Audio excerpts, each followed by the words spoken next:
Hi, everyone. I'm Vincent Joe. Hi, I'm Kathy Reed. And I'm Allison Reed. Hi, I'm Ashley. Hi, I'm Grace. And we're from the Haydenettes. I am Mark Henretti. Ciao a tutti, siamo Rebecca Ghirardi e Filippo Ambrosini e vi diamo il benvenuto a This Week in Skating.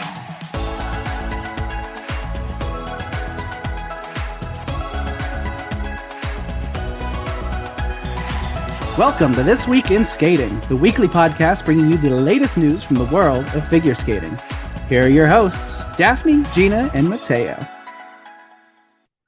Hello, and welcome to day 4 of the 2026 Winter Olympic Games here in Milano Cortina. Matteo and I are outside the main media center again to record another episode for you.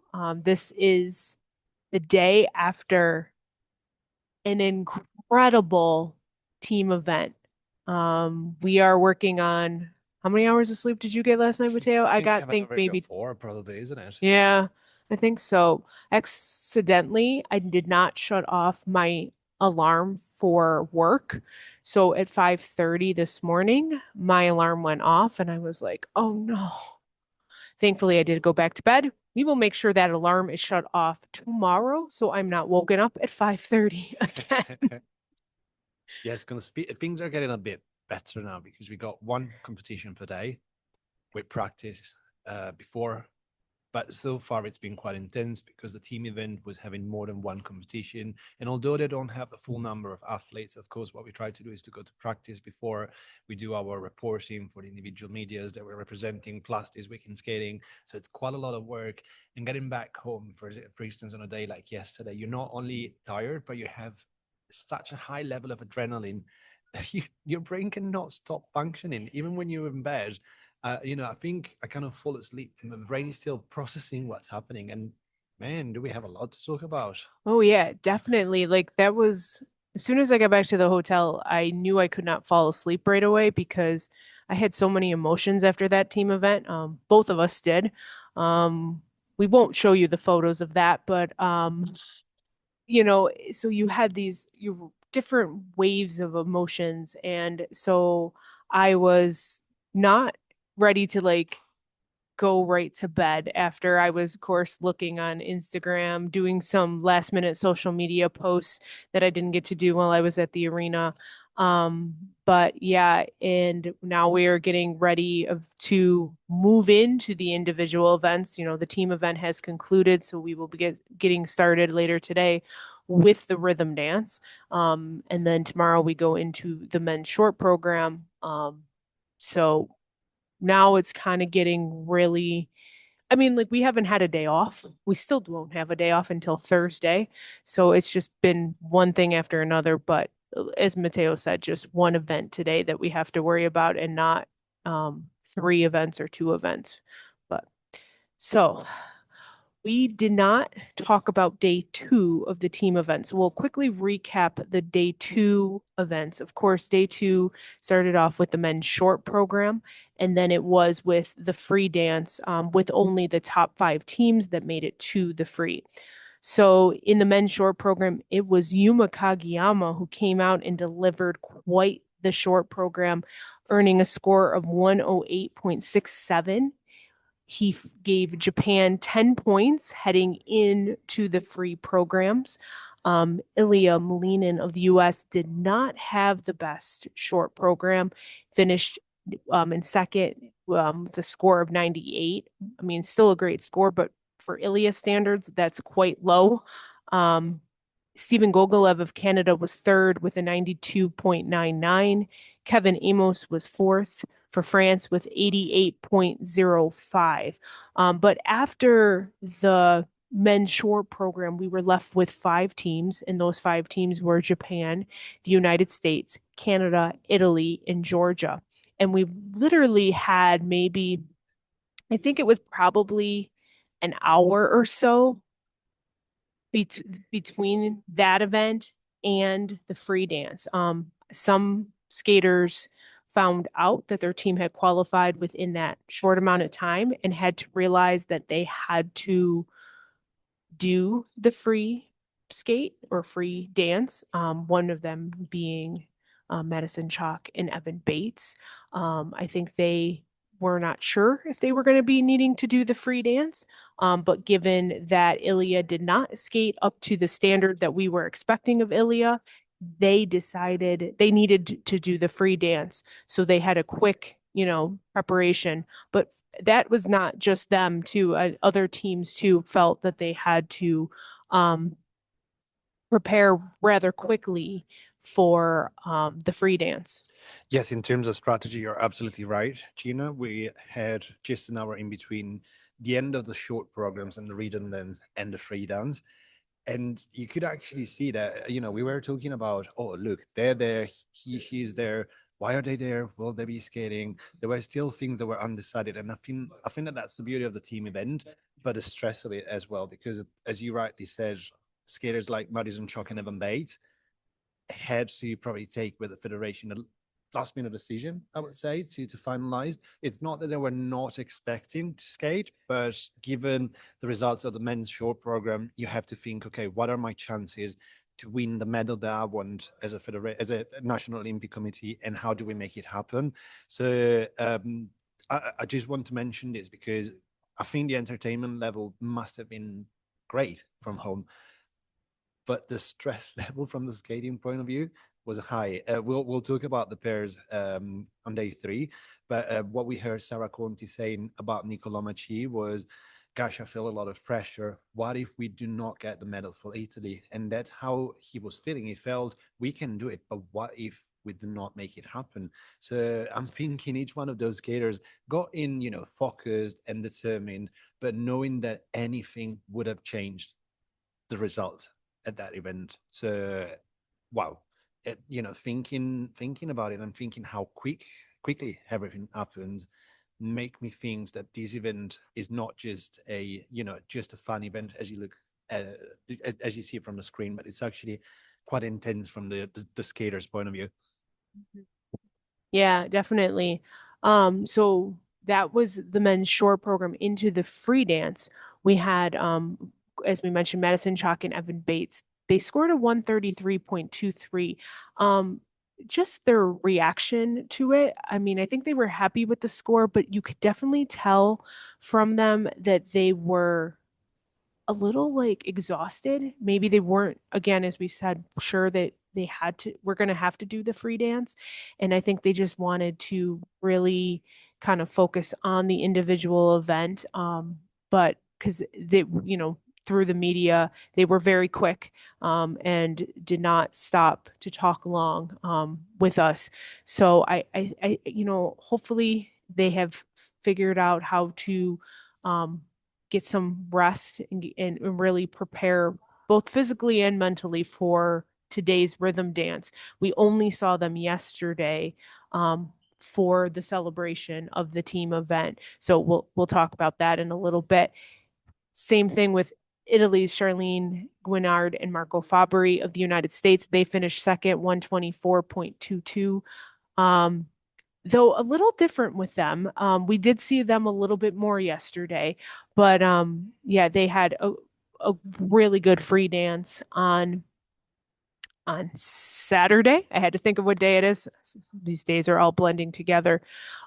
Canada was the only one that did a substitution in the free dance. We saw Marjorie Lajoie and Zachary Laga of Canada skate instead of Piper and Paul. And so they finished third with 120.90. And then it was the same teams that competed, Georgia and Japan. But, again, there's been this question asked, I think several times, about should the team event go first? Should there be a day off between the team event and individual event? And the skaters say they don't have any authority to change the schedule, but it would be a good idea if there was a day off in between. Yes, and at the press conference yesterday, there was no ice dancer there that would have probably said something like, I got a few hours late before I do the rhythm dance. But everyone else, even Sarah Conte, remember, she was saying, we got a few days, but it's not enough. Even then, having a few days to not really rest, because then that's not what you have, what you have the luxury of being able to do, but to realign mentally, to refocus, to re-enter the competition zone, even with that break, they said that it's not enough. So I can only imagine what it feels like for the ice dancers today that had to be there yesterday. And of course, we're just talking about what, 1, 2, 3, 4 teams there. So we're not talking about too many, but it's quite something. I'm really curious to see what's going to happen today. In general, I think that there is an argument here for the team event to happen at the end of the individual event, because it's going to allow teams to relax into it, to enjoy themselves. Personally as well, we'll get to it. The vibe was phenomenal. And I think like it's a good way to wrap up the figure skating at the Winter Olympics. So yeah, just a personal reflection on this. Yeah. So we will go on to talk about yesterday, the final day of the team event. And we started off with the pairs free skate. But first, I want to say it was a great crowd yesterday in the arena. Pretty full, maybe just a few empty seats. I was trying to determine what kind of fan base it was, if it was a lot of US, a lot of Italy.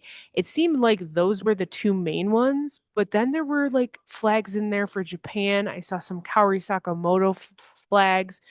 We were sitting not too far from some pretty important people, pretty celebrity type people next to us. We won't throw out any names, but there were a lot of famous faces in the crowd last night, and I'm sure that'll happen throughout the next 2 weeks. But starting off with the pairs of free skate, and we started off with Team USA's Ellie Cam and Danny O'Shea. They kicked it off, and wow, that was the best I've seen them skate in quite some time. They scored a 135.36, did not win the event. They were finished fourth, and helped give Team USA 7 points. But for me, that was just seeing them skate so well, and have a moment out there was just great. And hopefully they can replicate that when it comes to the pairs individual event next week. So they have a little time here. But finishing first with a huge score of 155.55 was Japan's Riku Miura and Ryuichi Kiara, giving Japan 10 points heading into the last two segments of the team event. Anastasia Meltakina and Luca Baruvula of Georgia were second with a 139.70, giving Georgia 9 points. And Italy's Sarah Conti and Niccolo Maci were third, with a score of 136.61, helping Italy continue to move up a little bit there and get 8 points.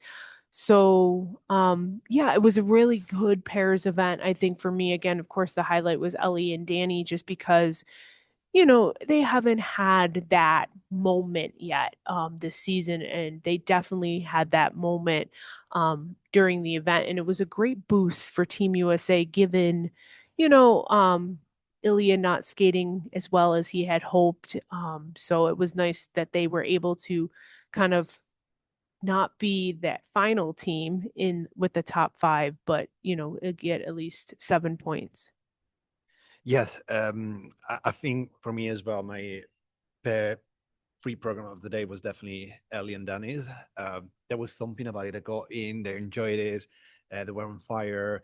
All the other teams really brought it as well, which is great. I think that Rico and Ryuichi, I don't know, it's almost like, okay, we are here to get the job done. We'll do it, and we'll show you that we're great at it. And I feel like at the end, he particularly was relaxing a lot more than usual, in my view. I've really seen him enjoying himself much more, because I think he realized, okay, we got it. Let's just enjoy ourselves. And as I said before, Niccolo Maci was a bit more stressed than Sarah Conti, but Sarah Conti, I think, again, she enjoyed it. And as a team leader, captain, for Team Italy, I think she showed a lot of leadership as well. She showed a lot of leadership, because at the press conference as well, she was making very well thought, and through comments, she was thinking about the team, but she said that she felt like she had a huge responsibility to help drive the team towards the medal. So it was great to see her with such a big smile there at the end of that program, almost telling Nicole, we did it. Don't worry, we're getting there." Yeah, definitely. So then after the pairs event, we moved on to the women's free skate. We had, of course, 5 women take the ice, and the winner of the women's event was Kaori Sakamoto of Japan with a 148.62, followed by Anastasia Kupanova of Georgia with a 140.17, and Amber Glenn of the United States with a 138.62 was third. Just a little bit about Amber.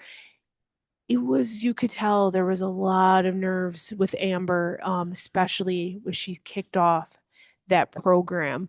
The triple axel did not look as good as we've seen. It just, I mean, she rotated, but it wasn't a nice clean triple axel that we've seen from her, and she did get some negative GOEs on that.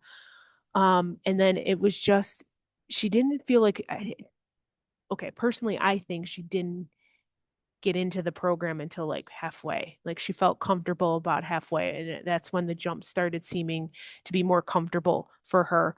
And so with only this is where it kind of got really, really close between Japan and the US, because after this event, they were separated. They were tied, basically, because it came down to a tiebreaker where they were tied. And so I don't think I was expecting it to get as close as it was. But again, talk about that in a second. Kaori Sakamoto, beautiful skate for Japan. Here, Japan was really doing well with both the pairs and the women taking first heading into that final segment.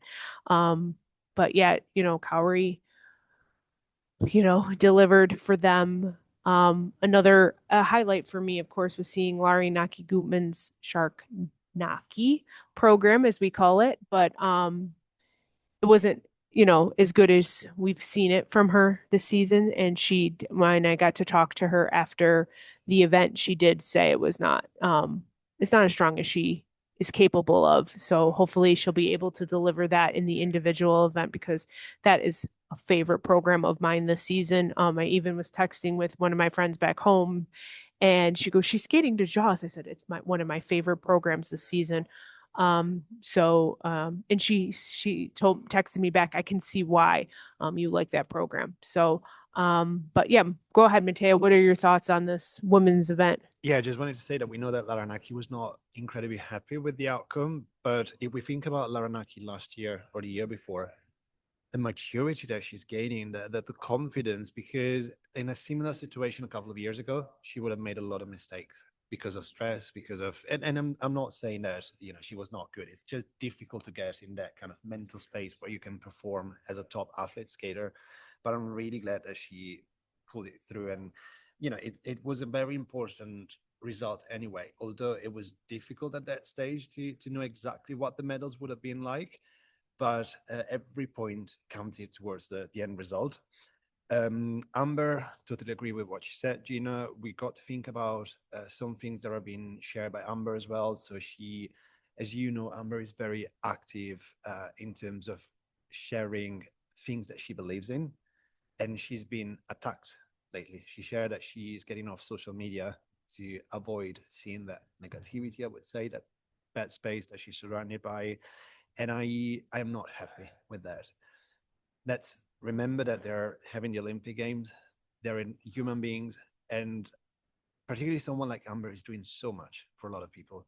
So I really hope that she gets the love that she deserves, and that when she thinks back about these Olympic Games, she will remember the love that she had all around her. Because when she got in the ring, you will remember, Gina, there was an explosion. She is loved. So that's the thing that we got to remember. Let's not be nasty anyway, because she's not saying anything negative. She's just saying things that are also in line, shall I say, with the Olympic values. Yeah. Oh, yeah, definitely. And the pressure that these athletes are under right now, um, I don't know if people feel it at home, but you can definitely feel it here. Especially, I walk down into the mix zone and how much media is there. And, everyone's sticking a phone, a recorder, video camera, whatever in their face and asking them questions. And some of them are very tough questions. And it's a lot. It's a lot. We've been saying we've been going nonstop. We're not getting a lot of sleep. I can only imagine how much the athletes have been going nonstop and are under a lot of stress and pressure. And so, I'm not, surprised that she's staying away from social media. I hope, as I said to you yesterday, sometimes her posts are so inspirational to me. I find them at the right times. So I hope she never just dis- goes away from doing that. But in this space, it's good to just kind of focus on yourself and focus on your training and focus on what is ahead, this competition. So One last thing I want to mention about the women's event is that there were a lot of tears between Gina and I, but I think the first tears started from Gina because that was Gina's last time seeing Karori Sakamoto. it was, yep, that was the first time I started crying. Yeah, the last time I'll get to see her in person. Um, just remember falling in love with her back in Skate America in 2017. So it was Skate America ahead of the 2018 Olympics, and she was kind of for me, a kind of a no name. She might have been for others. People might have known her, but she came out and earned a medal at that event, much to the surprise of, I think, to me at least. And it's just been an honor and a joy to get to watch her compete over these last do my math right now, 9 years that, since I've gotten to see her in person. So uh, it's going to be sad not to see her anymore. There was a question asked at the press conference. Who it was asked to Messiah of the ice dancer from Japan. He was the team captain, and could you convince Kaori to stay? And he said it in Japanese, and I did not have my headphones connected for the translation, so I don't know exactly what he said, but he kind of had a smile on his face, and I'm thinking he probably said I can't convince her to stay, and it's not my call, but it probably gave her a whole lot of positive vibes. But yeah, so yeah, that was the first of many tears for me. Yes, and then shall we move into the men's final because that's where everyone lost it in the ring.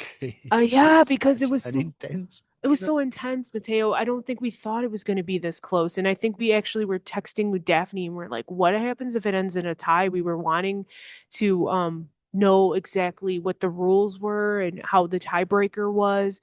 I didn't expect it to be this close. And so it basically came down to these final five guys. And it was Ilya Malinin of the United States who finished the men's event with a 200.03. And if you've been watching Ilya, you know that 200 is quite low for him.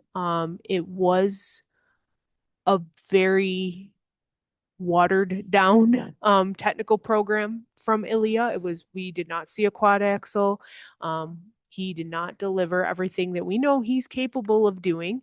And so there's been some questions about, what's going on with him? Is he feeling a lot of pressure? And I've said we saw what happened with Nathan when everyone had the pressure on Nathan and that Nathan was going to win gold in his first Olympics in 2018. I did not want this to happen to Ilya, and I'm hoping that's not the case here. But you can definitely tell Ilya is feeling some pressure. And he knew coming into this free skate, given what he had done in the short program, that he had to deliver. I think he just had the one mistake on his second quad, Lutz. But he did enough. He just did enough to win the men's event and bring the gold to Team USA. But it really came down to that last skate from Shun Sato of Japan, who delivered a really good free skate, 194.86. It could have been the winning free skate if Ilya had not skated as well as he did to win the event. But yeah, I thought Shun Sato skated well. He was the final skater of that men's event. But I think, and I know this is the highlight for a certain person that's sitting right next to me here. And it was for me too. The highlight of that men's event was probably Italy's, that's what I meant. Matteo Rizzo. What do you think there, Matteo? Well, so I always tell people that I don't mean to be saying anything negative here, but it's not just because I'm Italian that I love or I support Italian skaters only. I tend to be international, so to speak, or to go with something that speaks to me, and nationality doesn't really matter as much. But as you can imagine, I am in my home country, not only my home country, my hometown, and there's a team there that I've been following alongside all the other skaters there for so many years in person as well, because thanks to the privilege of being a skating journalist. And you see all the work that I've pulled together to make this moment happen. And I remember, when Matteo was there, I told Gina, he just needs to skate strategically. He doesn't need to do everything perfect.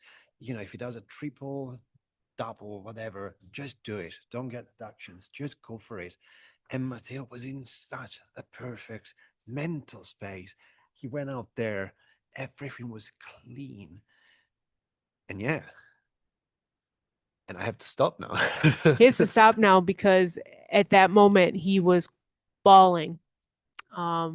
He had lost it. I mean, I was starting to at that point probably too, but just seeing how well he skated and seeing the reaction from his teammates on Team Italy, knowing that he had skated so well to get them a historic medal. They took home the bronze. It was an historic moment for Italy, of course, if we think about it, because that's Italy's third medal ever in figure skating in the Winter Olympic Games. It started with Barbara Fusarfoli and Maurizio Margaglio in ice dance, then Carolina Coster, 2014 Sochi, and now Team Italy. But, we were saying there are very strong teams. I think that someone in the press conference kind of made this point quite directly. They asked Sarah Conti, how do you feel? Because you compete against incredibly strong teams and delegations there. Of course, Team USA, Team Japan are almost untouchable, so to speak, given how consistently strong they are. But a federation like the Italian Federation never really got a situation where all the four disciplines had strong skaters. And we have been going on for a couple of years now, isn't it? If not more, in the podcast saying Team Italy has a very strong chance to medal, and they did. Yeah, we've been talking about Italy's depth lately with pairs, because they had, of course, Sarah Conti and Nicola Mchi and Rebecca Gilardi and Filippo Ambrosini. And we've been saying about that. We've been saying, Charlene and Marco in the dance event. And then, even with the men, we had three men that we thought were capable of taking two spots. And so it was Matteo Rizzo and Daniel Grosso that have Italy's two Olympic spots. But, we have Nikolai Memola back at home, who unfortunately had injuries leading up into this Olympics. But yeah, Italy has it's been fun to watch, seeing Lari Naki Gutman really, develop into being a strong contender.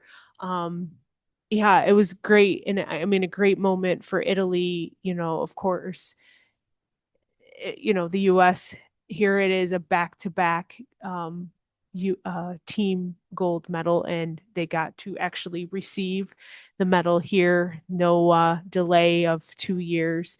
And so for some, this is a second gold medal. Madison Chalk and Evan Bates are now two-time gold medalists. Could be three by the time these Olympics are over. I mean, for me, seeing someone like Danny O'Shea become a gold medalist, I've been watching Danny for a very long time, probably since I do remember him as a single skater, so that tells you something. And I know he's had different partners, and he thought of even retiring and moving on from the sport, but something up kept calling him back to try to make it to the Olympics, and we knew that right away. And he turns, I think he said 35 in a couple of days, and I am so happy that he has gotten this Olympic moment, and has now a gold medal. And I did get a chance to speak with him about that, saying how he's been waiting for this moment. And then somebody like Ellie Kam is now also an Olympic gold medalist, and Alyssa Liu. Seeing some of these skaters that have been working so hard. I mean, every skater works so hard, but seeing some of them that I've gotten to really follow and cover over the years get this moment, get this gold medal, that brought me to tears and a hot mess. And in Japan too, silver for them, second silver medal. For some, this is their second, actually. Like Kaori Sakamoto was on the 2022 team, so was Yuma Kageyama, so was Riku and Ryuichi. So, it just was a fun. I was very happy with this podium. It was a fun medal ceremony. They were having a really good time. You could just definitely tell everyone was so excited, whether it was they were winning gold, taking the silver, or getting that historic bronze for Italy. Everyone was quite happy, and the vibe in the arena just added to it. It was just a magical night. Yeah, it was. It's it's not something you witness every day. And I wish we could give two gold medals because Japan did incredibly well as well. It's a shame that the rules are such that you have to allocate medals based on sometimes literally just a fraction of a point. Because I'm thinking, okay, if you put everything together, these two national Olympic committees did incredibly well, and that's why I'm thinking it could have been a shared gold medal, but there would have been a tie break anyway. Yeah, definitely. And if Shun and Yuma skate how they are skating right now, I mean Yuma excellent short program and then an excellent free skate from Shun Sato. Man, man, they are definitely contenders for medals in the individual event. And they don't have much time either here. Their short program is tomorrow, Tuesday. So yeah. But it seems to be getting a little loud here where we're recording. It has been quiet the whole time, and now all of a sudden there seems to be all this attention. So maybe that means we need to wrap this up. Just one little thing before we wrap up. We have a theory. Skaters that comes on this week in skating get blessed with good luck. I just want to point out Amber Glenn, Alyssa Liu, Lara Naki Gutman have all been on Twiz.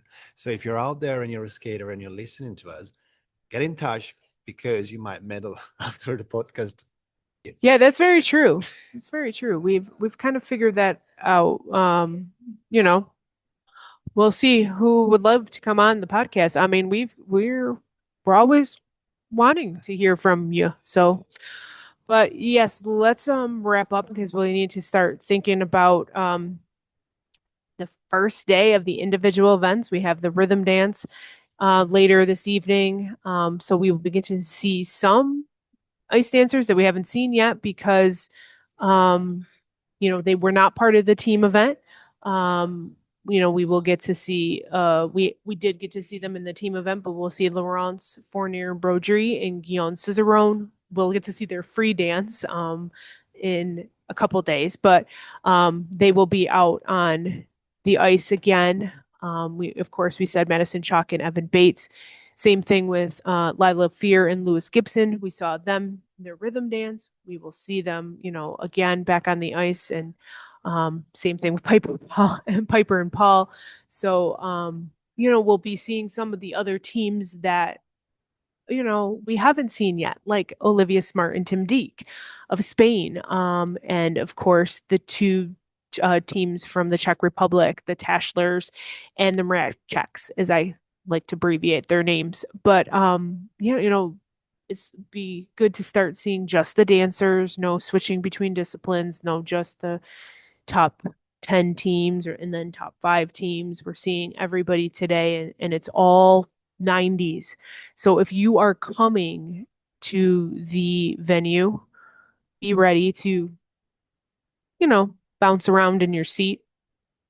And also, if you're at the venue, get in touch on the podcast, particularly Instagram, which is the one that we check the most, because we'd like to meet you if we can. We are incredibly busy, so apologies if we cannot make that happen, but do reach out because we'd like to meet any fan that is there. Yeah, and we know a favorite of this weekend skating is in Milan. Won't mention any names, and I probably don't think he's going to be listening to this, but if a certain Olympic gold medalist from the 2022 Olympics happens to hear this podcast, please come see your friends at This Week in Skating. No, we'll try to reach out to him though, but we know he's here. But yeah, come see us. We are around in the media. We're kind of over by the judges. They're very kind of strict on who's allowed in spots. But if you reach out to us, just send us a message. We've been checking. We will come and meet you. We have pins. Matteo even has icedance.com pins. Pins are the thing. If you want a pin, come find us. We'd love to get in more pins too, but I am finding my credentials getting very heavy around my neck, Matteo. I don't know about you. It's right next to me right now because I'm like, I can't put that thing on.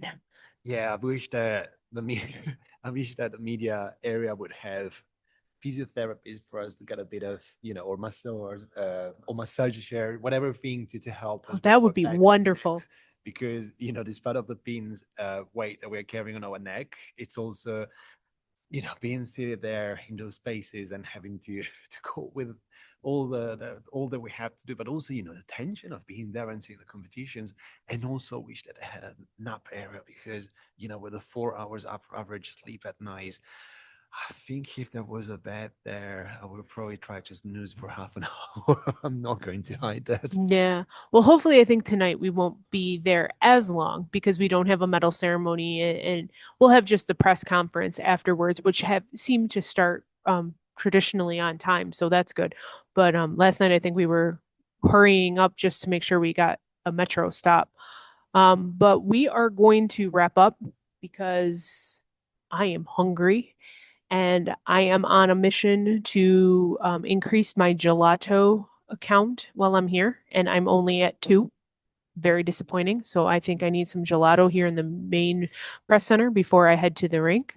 So yeah, we look forward. I don't know if we'll do another episode tomorrow. We'll see. We may just wait until the conclusion of maybe the men's short program, and we'll do just a recap of the rhythm dance and the men's short we'll record on Wednesday before we get our first individual final. But am I supposed to try to do an Italian close on this podcast? Yes, Gina, go ahead. Oh boy, no, I'm bad. I'm just gonna say ciao, arrivederci. We'll see you later. Bravissima. Thanks for tuning in to another episode of This Week in Skating. Remember, you can keep up with us throughout the week by visiting our website at www.thisweekinskating.com.